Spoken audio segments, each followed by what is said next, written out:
Saya masih belajar bahasa Indonesia. Jadi ini latihan membaca buat saya. Maaf kalau ada salah-salah ya. Hari ini kita akan membahas penelitian terbaru dari Brasil tentang bagaimana epifit, tumbuhan yang tumbuh menempel di tumbuhan lain, bisa menjadi rumah bagi ekosistem kecil yang lengkap. Em, Epifit merupakan kelompok tumbuhan yang hidup menempel pada tanaman lain tanpa mengambil nutrisi dari inangnya, sehingga mereka tidak bersifat parazit. Kelompok ini sangat beragam, terutama di wilayah neotropis, dan dapat menyumbang hingga 50% dari seluruh flora vaskular di hutan hujan tropis. Lihat bagaimana kaya dan pentingnya epifit bagi ekosistem hutan tropis. Diperkirakan ada sekitar 26 ratus spesies epifit yang tersebar dalam setidaknya 83 keluarga taksonomi. Menariknya, hanya 23 keluarga yang mengandung em, hampir 98% spesies epifit dan 87% dari genus epifit yang dikenal. Kelompok ini didenominasi oleh monokotil, terutama keluarga Orchidaceae, Bromeliaceae, dan Areaceae, di mana orkid merupakan yang paling beragam. Orchidaceae benar-benar superstar di dunia epifit, dengan banyak spesies menakjubkan. Di sisi lain, di kotil epifit mencakup setidaknya 29 keluarga dengan keluarga yang paling representatif antara lain Viperaceae, Gesneriaceae, Ericaceae, dan Melastomataceae. Selain Angiosperma, sekitar 800 spesies Pteridophyt epifitik ditemukan dalam 32 genus yang berbeda. Bahkan paku-pakuan pun ikut berperan sebagai epifit. Hutan tropis sungguh kompleks. Distribusi dan keragaman ini menunjukkan adaptasi luar biasa terhadap hidup di kanopi. Tempat cahaya, air, dan nutrien sering terbatas.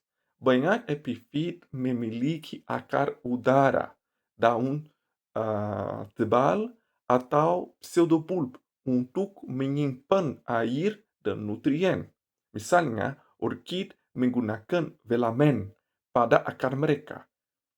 Velamen lapisan sel mati yang menggerap air dan mineral sekaligus melindungi dari kehilangan air berlebih. Velamen ini seperti spons super yang membantu epifit bertahan hidup. Epifit tidak hanya bertahan hidup secara individual, tetapi juga membentuk komunitas kompleks. Keberadaan mereka mengaruhi mikrohabitat, menyediakan tempat tinggal bagi berbagai vertebrata, mikroorganisme, dan bahkan beberapa vertebrata kecil. Bromelia, sebagai contoh, menciptakan fitotelmata, wadah air alami di dalam daunnya, yang mendukung siklus hidup berbagai organisme, dari larva serangga hingga predator kecil. Bromelia tank ini seperti apartemen mini bagi banyak makhluk. Dengan memahami keragaman dan distribusi epifit, kita bisa lebih menghargai peran mereka dalam ekosistem, baik dari sisi ekologis maupun fungsional. Mereka bukan sekedar tanaman yang menempel di pohon. Mereka adalah pusat interaksi biologis yang kompleks, memfasilitasi aliran energi dan nutrien antar lapisan ekosistem. Epifit hidup menempel pada tumbuhan lain, seringkali di kanop hutan dan menghadapi tantangan besar, keterbatasan air, nutrien, dan cahaya yang fluktuatif. Untuk bertahan hidup, epifit mengembangkan berbagai adaptasi morfologis, fisiologis, anatomis, dan ekologi. Secara morfologi dan anatomi, banyak epifit memiliki modifikasi pada akar, batang, dan daun untuk memaksimalkan penyerapan air dan nutrien sekaligus minimalkan kehilangan air. Contohnya, orkidi memiliki akar udara dengan filamen, lapisan sel mati yang menyerap air hujan dan nutrien dari udara, sekaligus melindungi akar dari kekeringan. Selain itu, beberapa epifit memiliki daun tebal atau batang yang menyimpan air, misalnya pada cactaceae, atau struktur khusus seperti trikoma pada bromeliaceae yang menyerap air dan nutrien langsung dari permukaan daun.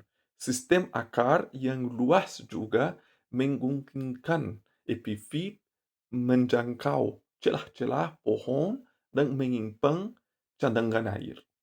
Untuk memperoleh nutrien, beberapa epifit mengumpulkan bahan organik dari lingkungan mereka. Bromeliaceae misalnya membentuk tank atau bak alami dari daun yang menampung air hujan dan materi organik, memungkinkan penyerapan nutrien secara langsung. Strategi ini bahkan bisa melibatkan mimerkofitisme, di mana epifit menyediakan tempat bagi semut dan sebagai imbalannya menerima nutrien dari kotoran atau sisa makanan semut. Epifit juga menyesuaikan strategi fotosintesis mereka. Sebagian besar epifit menggunakan fotosintesis KAM, memungkinkan mereka menyerap CO2 pada malam hari dan mengurangi kehilangan air di siang hari. Spesies C3 ditemukan di lingkungan lembab dan teduh, sementara epifit dengan C4 belum ditemukan. Selain daun, beberapa organ lain juga berperan dalam fotosintesis, seperti batang tebal, pseudobulb, dan bahkan organ reproduktif hijau pada bunga atau buah. Dari sisi ekologi, epifit memanfaatkan interaksi dengan organisme lain. Polinasi sering sangat spesifik, melibatkan serangga tertentu, burung kolibri, kelelawar, atau bahkan tikus dalam beberapa kasus. Adaptasi ini memastikan reproduksi yang efektif meskipun hidup di kanopi yang jauh dari tanah.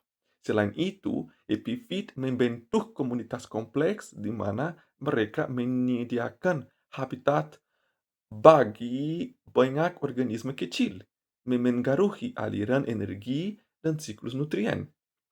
Secara keseluruhan, adaptasi morfologi, fisiologi, anatomi, dan strategi ekologi ini memungkinkan epifit untuk mengisi ceruk unik di kanopi, bertahan dalam kondisi ekstrem, dan memainkan peran penting dalam ekosistem tropis.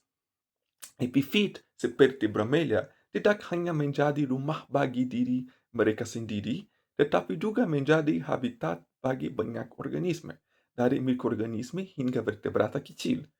Beberapa penghuni ini memiliki siklus hidup kompleks yang menghubungkan ekosistem darat dan air sehingga interaksi predator di Bromelia bisa menimbulkan efek lintas ekosistem. Beberapa predator utama seperti um, semut O. hastatus, G. molieri, dan Camponotus crassus membangun sarang di akar atau daun bromelia. Aktivitas mereka mengaruhi komunitas metazoa mm, komunitas hewan metazoa, baik darat maupun akuatik. Misalnya, mereka menangkap serangga atau mengganggu oviposisi serangga air, sehingga mengubah struktur komunitas dalam tangki bromelia. Selain mengurangi jumlah mangsa, predator ini juga menyediakan nutrien melalui sisa-sisa sarang atau kotoran mereka. Bangkai mangsa atau kotoran semut yang terkumpul bisa diserap bromelia melalui trikoma foliar atau akar, memperkaya tanaman dan mendukung pertumbuhan mereka.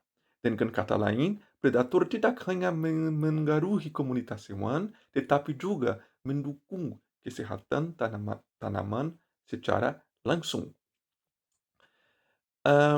Dalam penelitian ini, pengaruh predator diukur dalam beberapa cara.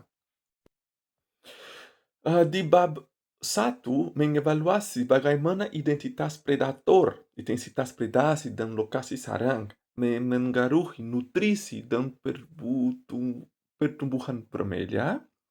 Bab 2 mengevaluasi efek predator terhadap komunitas hewan darat dan air.